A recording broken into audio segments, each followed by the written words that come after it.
Hey everybody, welcome to another edition of Listen Up Santa Paula, your one and only, well, maybe not only source for information, but one of many many sources good resources out there. Yeah. Yep. So follow us to learn all about what's happening in Santa Paula and the surrounding area, because that's what John and I do. Yep, exactly. Right after this. Rough Edge FM. Irritatingly irresistible internet radio at roughedgefm.com. There's so much going on in your community that even in this age of information, it's tough to keep up. This show will help. It's all about what's new, what's happening, and what's out there. So if you're ready, sit back and listen up, Santa Paula. That's right. Listen up, Santa Paula. Yeah, we're getting better. Our producer's killing it today. I know. Yeah. Like right on task. I know. Look at her. So we're not sitting there for 2 minutes going. No. Anyway. She figured it out. Yeah, here's something that we have not done in a very long time, John. Okay. Therapy with John. Oh, with me this time. Oh, no. Oh. You're the therapist. Oh, okay. So it's therapy with John. John is providing the therapy. Okay. Yeah, no. Yeah, we haven't done that in a while. Yeah, we have not. But before we get there, so the city is now coming up with a newsletter. Correct. And it is called? I don't know. I haven't been on there yet to see what it is. It is called Santa Paula Connect. Oh, okay. There you go. Okay. Which happens to be the videos. Santa Paula Connections. And yeah, so they're I guess they're kind of like running in harmony of each other. It's a play off of it, yeah. But our beloved Jonathan forgot that we even had those videos, because I texted him and I'm going, well, wait a minute, I thought Santa Paula Connections was the whole thing about notifying Santa Paula about what's going on. Now we're doing a newsletter. And he went, oh yeah. Well, we look at it, it kind of ties into everything when you look at it. So they get their news through a newsletter, they can get it through the videos, and it's all, it helps. So we should be using that newsletter as far as things that are going to be going in the newsletter to build the videos that are going to, so when the newsletter goes out, the videos can go out with it. Exactly. So we need to connect with Jonathan. Yes. And make sure that we got it all aligned each month. That we were all on the same page. I don't remember if it's a monthly newsletter or if it's a quarterly newsletter. Monthly. They said monthly. That's good. Okay. That's a task, but we can do it. Yeah. We can do it. Who is going to be assigned that I task? have no idea how that's going to work. I have. Maybe one of the fellows? Probably. Yeah. So. We used to do a monthly newsletter with the chamber, and that's taking time to do it, so we kind of do it more periodically and try and get every other month at least get some information out to everybody, because it's time consuming to put a newsletter together. It's a very big deal. Yeah. And they let's see what else is in the public domain. We have the Isabella Project. Correct.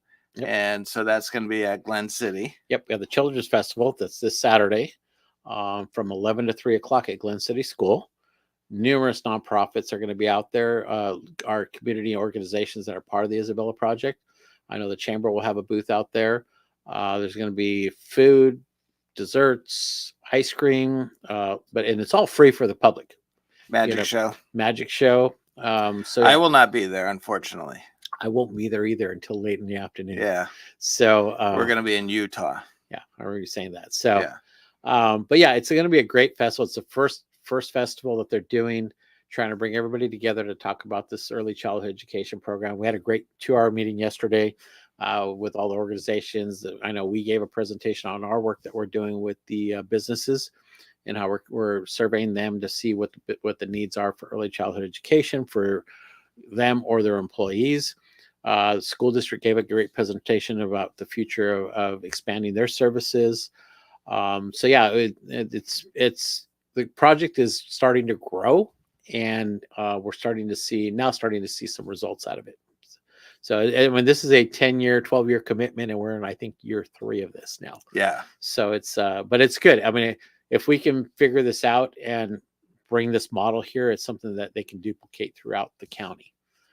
So yeah, So Santa Paula will be the model. we're the pilot program right now. Okay. So a lot of the work we're doing is we're laying the foundation for the future. Nice. That we can, especially our stuff with the business community. If we can figure this out as far as how to do this outreach through our surveying and stuff, that we can duplicate that in other cities for the businesses. It's funny how Santa Paula seems to lead the charge in a lot of things. Yeah. Because we're small, we can do a 360 fairly easily. Mm-hmm. We don't have as much red tape and roadblocks in the way to get this stuff done. It's easy to connect with everybody because it's a smaller staff. Yeah. So there's just so many pluses about Yeah. what we have going for us. Yeah. The only ones that stop us is ourselves sometimes. We get in our own way sometimes. Yeah. But that's like everybody, it happens. But We'll talk about that during my therapy session. but yeah, it's going to be a good festival. Hopefully everybody can come out. Like I said, it's a free festival, lots of games for the kids. They have jolly jumps. There's going to be tons of different things, activities for kids, magic show. And yeah, so we're looking forward to that. Yeah, I'm getting kind of tired because the Parks and Rec did their presentation at council last night, Mm-hmm. and they talked about all the wonderful things that they did at the summer camp for the kids. Mm-hmm. And nobody mentions the magic camp that was there during the kids. It was not in their list of things that they outlined. Are we starting your therapy? Kind of. And now you're talking about the Isabella project, and you fail to mention that there's going to be a magic show. Well, you hadn't. I hadn't known that you confirmed it yet. Remember, there was talk of it, and you guys were figuring it out, but I didn't realize you had already confirmed it. Okay. So yeah. So all right. So there is a magic show. Is there? Yeah. At the Isabella. Mm-hmm. The time of the magic show will be from 1 to 1:30. Oh, nice. Okay. So right when at the busiest part of the day. Yes. So that's good. Yeah, and it'll be a kids magic show. Nice. So, okay. So it'll be geared primarily for the kids. That's what it's all about. That's about true. Kids. So with the election, the upcoming elections, we all know about Measure R. I think we've gotten a lot of information on that. Mm-hmm. Andy Sobel Mm-hmm. will no longer be on city council. Correct. And he is going to be replaced by Gabby Ornelas. And that's kind of a walk-in. Yes. Because she's being uncontested. Yeah. So she will be new to the city council. And then the question, the only remaining question on city council is whether or not Mayor Leslie Cornejo. Yeah, I can never say her name right. She can't say my name either, so it doesn't matter. Whether or not she will be reelected or if she will be replaced by one of two other candidates. And so that will be interesting. I think Gabriella will probably fit pretty well with the existing council. Yeah, she's part of the community. She's done a lot of great things in the community. She's worked with me at some point, during the last few years, but she's participated in the school. Yeah, she's board school board trustee. Yeah, I think she's currently school board trustee president. So she's got a good knowledge of Santa Paula. So I think she'll do well. She's a team player. Yeah. So I think it'll, like anybody coming to council, it's never done. It's going to take a little while to adapt to it, but I think she'll do fine. And hopefully she won't have a laundry list of questions. Who are you referring to? So Andy is he's a great guy.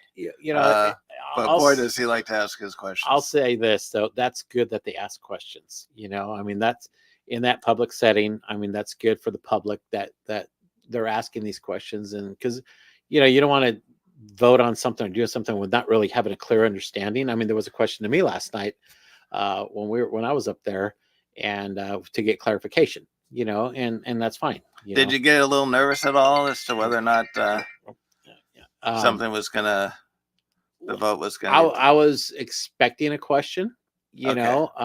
and I encourage a question, also. instead of just passing it, So, but we were prepared for it, and looking at the language of what they asked. Yeah, we're working with the city to try and clean it up a little bit. Yeah. And it's just a few minor tweaks that we have to do that kind of align with what we're trying to do for this coming year. Right. So yeah, And it is pretty much more of the same. yeah, it's safe.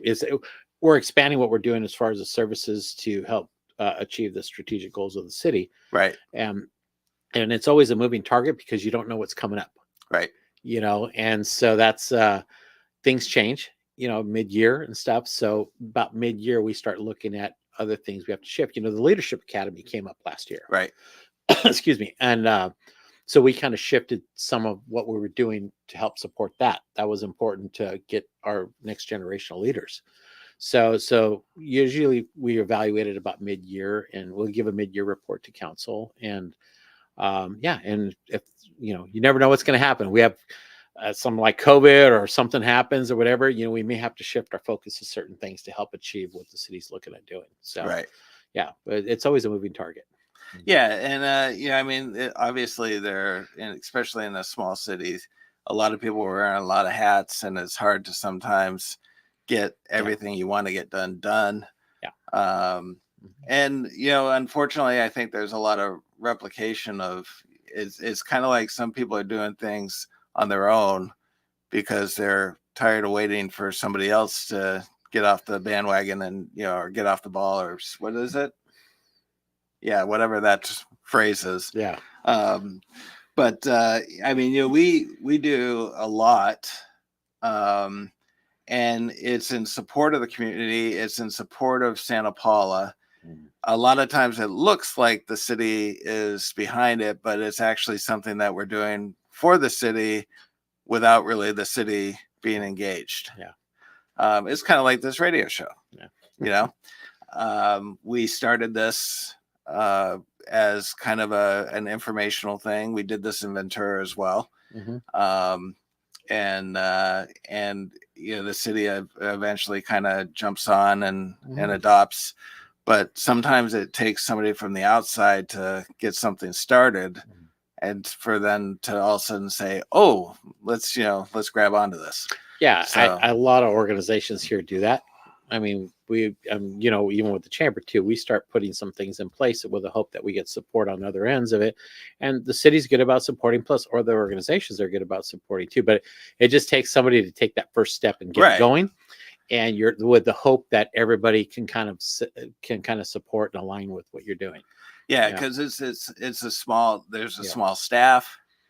And so a lot of times they can't initiate something, but then once it's initiated, it's like, well, great. Okay. So now it's going to be a lot easier to jump on than to try to start it out from scratch. Yeah. I constantly get calls from organizations and wanting to know how to do things or find resources to help do things. And so I'm more of a facilitator. I'll help them get them in the right direction. And then they just need sometimes a little push, or just a little support on one end, and then they can figure out. Sometimes they just want to know, hey, is it okay if we kind of do this? What's going to be the perception of everything? And I'm like, well, this is what you kind of should do. My recommendation, but it's up to you how you want to do it. Here's kind of some options, and then, but we're there to support them as much as we can. And a lot of times, we're happy that organization put the trust in the chamber to come out and at least to have a conversation, and so it's a good thing that we do that. I mean, I don't per se do all the work, but I'll help facilitate stuff too, at least. Well, it's like together. At the chamber. I mean, you're one person a lot of times, and so pointing out and getting people going in the right direction is a heck of a lot easier than trying to start the project and organize it and do all that on your own. Yeah.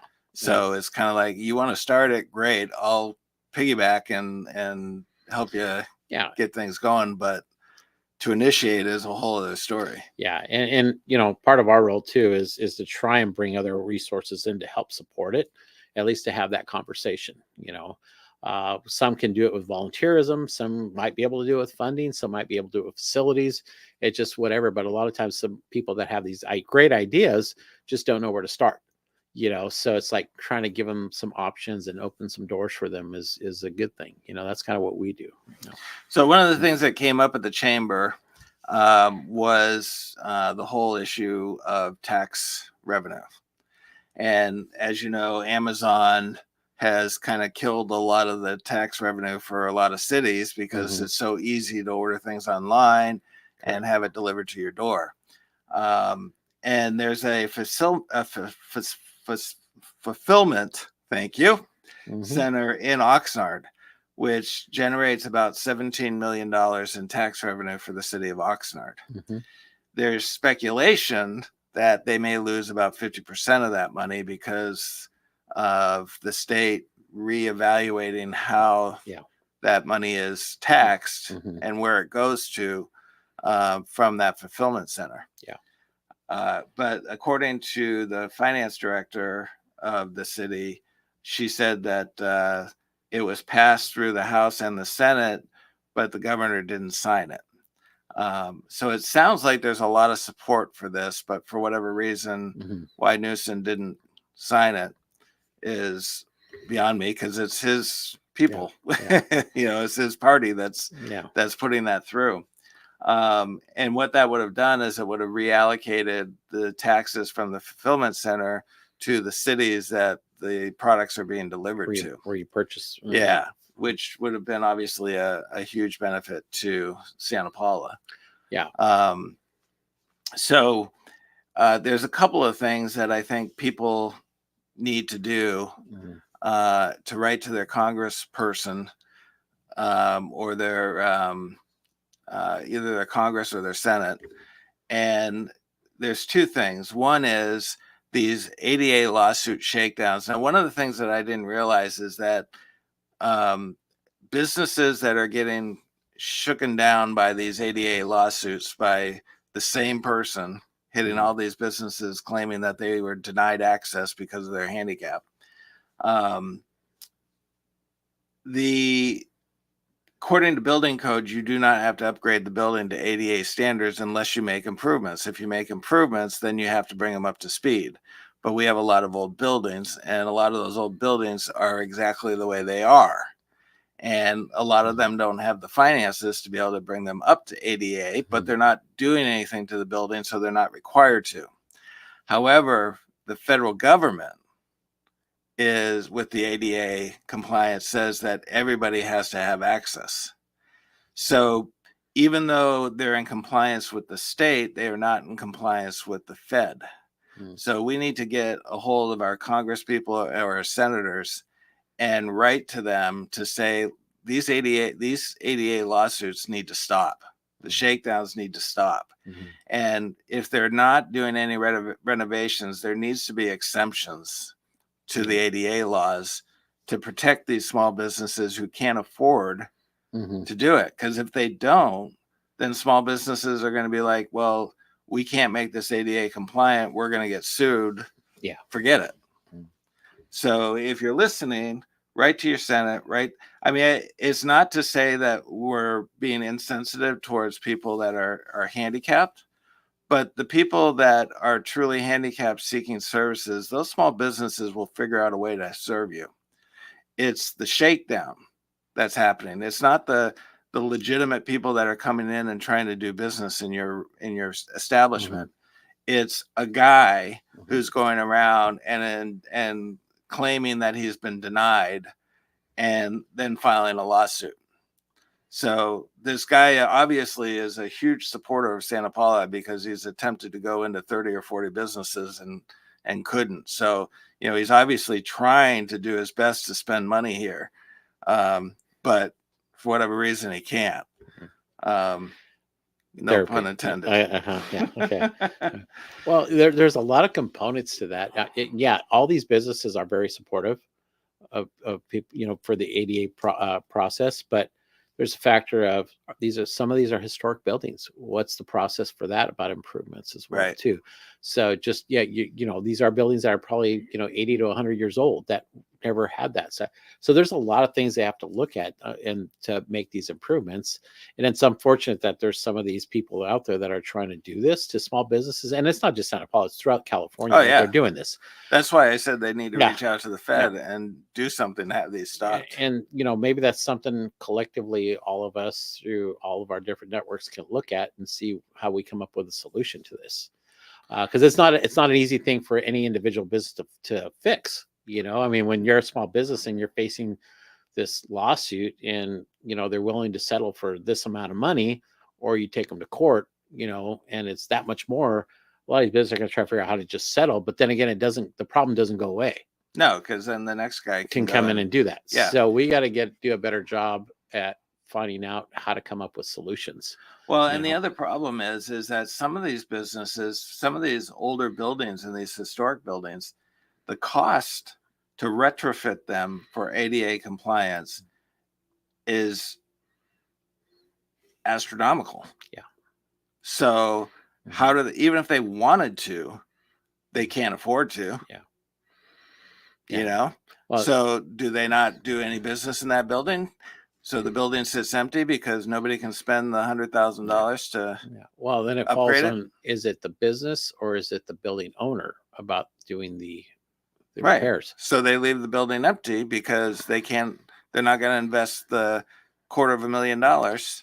To bring it up to ADA compliance. And if the building owner doesn't do the retrofitting or whatever he needs to do, that business will leave. And you're right, but to the point, it's going to be, back to how do we rent that out? Because it still needs to be fixed. Yeah. And nobody's going to rent it. Exactly. If it's not so there's got to be, we got to try and figure out collectively, like I said, with not just stuff in people in Santa Paula groups, but on a larger scale, like I said, state and federal, how do we prevent this from happening? And then after that, what do you do to help make everybody compliant, and because it's expensive. It's impossible to make everybody compliant. But I mean, at least give small businesses an opportunity to say, hey, what's the challenges here? How can we make these subtle changes to help you? And in some cases, they might not be able to because of the building they're in. So there's got to be some kind of ways that it's going to protect them too for future. There needs to be some but, exemptions. But you're right. It's not like they don't want people to come in. It's just that they'll make adjustments. And small business, if certain things can happen, they'll do whatever they can to help you. Right. I don't know of any business in our community that has ever said no. Right. On anything. They're always there to help. So, or if they don't have the capacity to do that, they try and find you the resources that'll help too. It seems like people are afraid to call it what it is, and it is nothing but a scam, and it's a shakedown. Yeah. There's no other way to call it. Mm-hmm. It's not a legitimate claim. It's a ambulance chaser attorney because the spot that they did on Channel 7, I think it was, the attorneys wouldn't even come out. Yeah. Well, you know what? If you've got a legitimate argument and you're trying to do the right thing, then you would come out and you'd make a statement. Yeah. You're a snake. Everybody else knows you're a snake. Call it a snake. Yeah. And it unfortunately happens to other areas, not just Santa Paula. No, it's all over. The same person is doing that all over across the state. No, but there's enough ambulance chasers out there that I'm sure you can find somebody. Yeah. And it's unfortunate, but that's the reality of what it is right now. Yeah. So, but who's the ones that suffer are these small businesses. So it always feels like, to a degree, small businesses tend to be under attack in some level or not. We make up over 90-something% of the workforce and the businesses. Yeah. But revenue wise, I'm sure we're down in, the less than 10% compared to these big box stores and the Amazons and the things of that nature.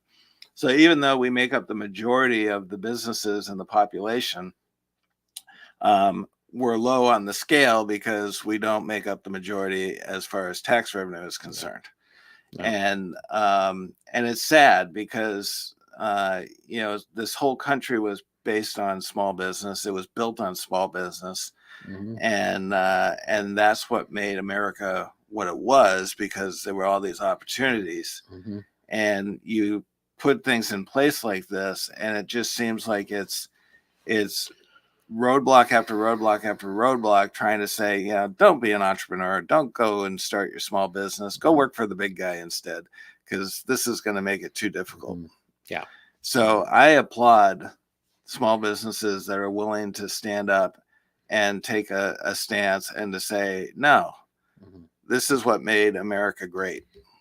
And we're not gonna take it anymore. Well, if you look at Santa We're Paula, not gonna take there you it. go. Okay, little music break there. But you see, most of our community is made up of small businesses, and we're a thriving community. So it's hats off to all of our small businesses. I mean, they're the ones that endure all the crazy stuff that goes on around them, but they're still there, and they're still there to help the public, and a lot of it out of the love of what they do. Yeah. And are we all going to get rich doing that? Probably not, but we're there, we're helping people, we're trying to build up our community. So hats off to all of them, what they do, because you're right. They endure a lot of things thrown at them on a daily basis sometimes. Right. Yeah. And some of these lawsuits can close a business down. And that's happened in other areas. Yeah. And so if $5,000 can close you down as a small business, think about how much of a struggle they're enduring in order to be able to provide that business. Yeah. So I saw a very interesting poster on the wall that said, when you come in to our establishment, you're not supporting another CEO bonus. You're not supporting a third home, vacation home. You're not supporting a yacht. You're supporting somebody who is putting food on their table for their family and supporting their children through college. Yep. And, and it's true. Yeah. And so exactly. Sadly, I think most people know this, but for the convenience of dealing with the Amazons and things like that, you just can't beat the convenience, and you can't beat the fact that you can pretty much get whatever you want to get. Yeah. And there's a place for that. There is a place, just like the big box stores. There is a place for that. But it's just, you look at small businesses, and it's like, the one thing that these big box stores and everything lack is the customer service, the customer engagement. Right. And that's what makes a community, is that engagement. And so, and how many businesses do you lose as a result of that big box store coming in? Yeah, quite a few. Yeah. So it brings in revenue to the city, but at what cost? Yeah. So there's we have some things coming up with some new businesses coming in that could affect a lot of other businesses too. So we're keeping an eye on that as well. So it's a lot of change. It's you see, and it's going to continue to change as we grow. Who's coming in to take over things, or not to take over, but to with a new shopping center coming in, what stores are going to be put in there? It's trying to find that right mix that's going to help support our small businesses as well. So and not destroy them. Yeah, it's always a challenge. Any city faces that too when they bring bigger box stores in or other larger companies in, how it's going to affect the small businesses. I think in a lot of these bigger cities, they don't care. All they care about is bringing in the big box store. Santa Paula is in a different position because Santa Paula was made off of these small businesses, and they better care because for all of these years, it was the small businesses that kept the city running. And so if somebody comes in and just decides, you know what, we need to grow exponentially, and so we're bringing in this store and we're going to close half a dozen of you, people are going to speak with their vote. Yeah. Oh yeah. Yeah. You'll definitely see that, especially in our community that thrives on small business. Yeah. So it's kind of a wait and see thing, but things constantly change. Yeah. And I think with the new, so we're going to have vice mayor taking over as mayor at the start of the year. Correct. Right. They turn the gavel over in December. And then we're going to have Gabby coming in as a new council person. So I think that whole situation is fairly secure in the sense that it will continue to kind of run in the direction that it's running. Oh yeah. I don't see any major upset there. No, and I think the council's been in a good place the last several years, and you're starting to see. I mean, we're thriving because of that too. Right. I know in years past, there's been a lot of, you know, animosity between certain people on there, but it seems like the last several years collectively, they're all trying to work together to make, you know, the city a better place, and all their hearts are on the right spot right now. All of them are. And And I think there's a lot of anger towards the decision of losing the fire department, and a lot of people are looking back on that, going, Yeah. big mistake. yeah. But fortunately, the city is. Well, but you look at the public came out and about the police department, and look at where we are with the police department. Right. It's almost built back up to full staff now, and the department's thriving. Right. And that's what probably triggered the conversation of, hey, we need to look at the fire department thing too.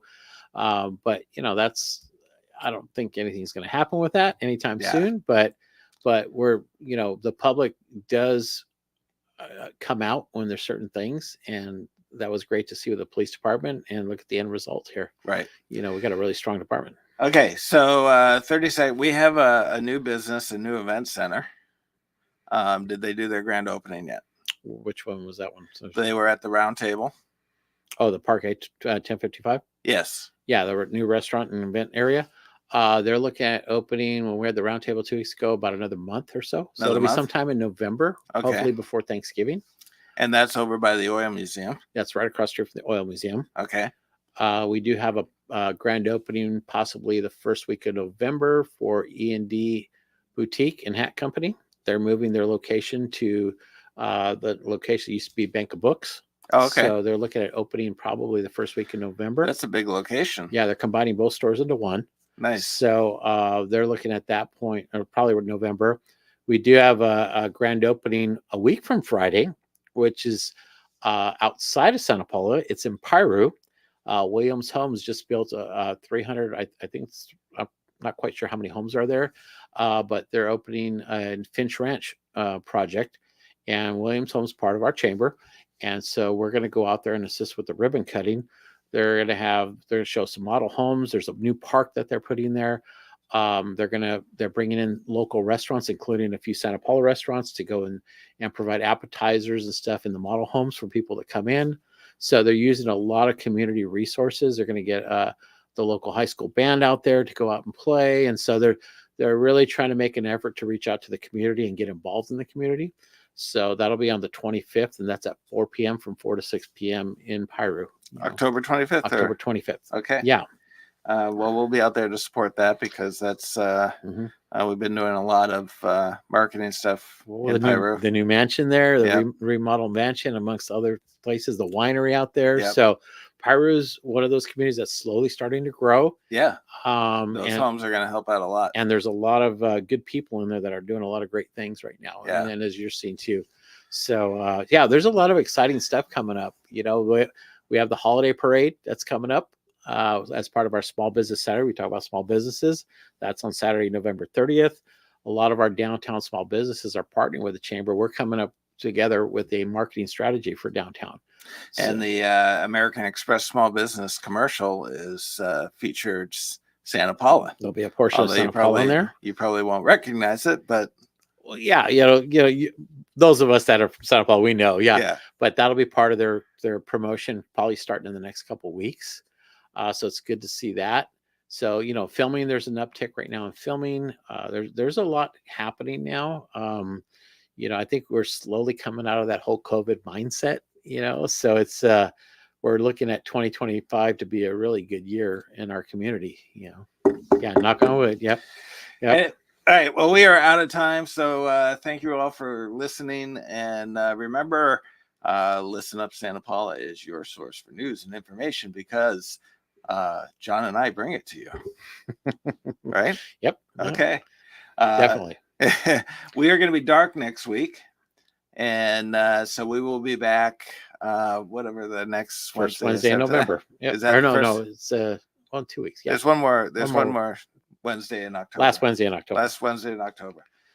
So we will be back for that. So we will be dark again next week. Other than that, stay safe and enjoy your fall. So the leaves are changing. The weather's getting chilly now. Yeah. and go look at New England. You'll see what I'm talking about. Anyway, thank you for listening. We'll see y'all in a couple of weeks. This has been a Rough Edge Studios production.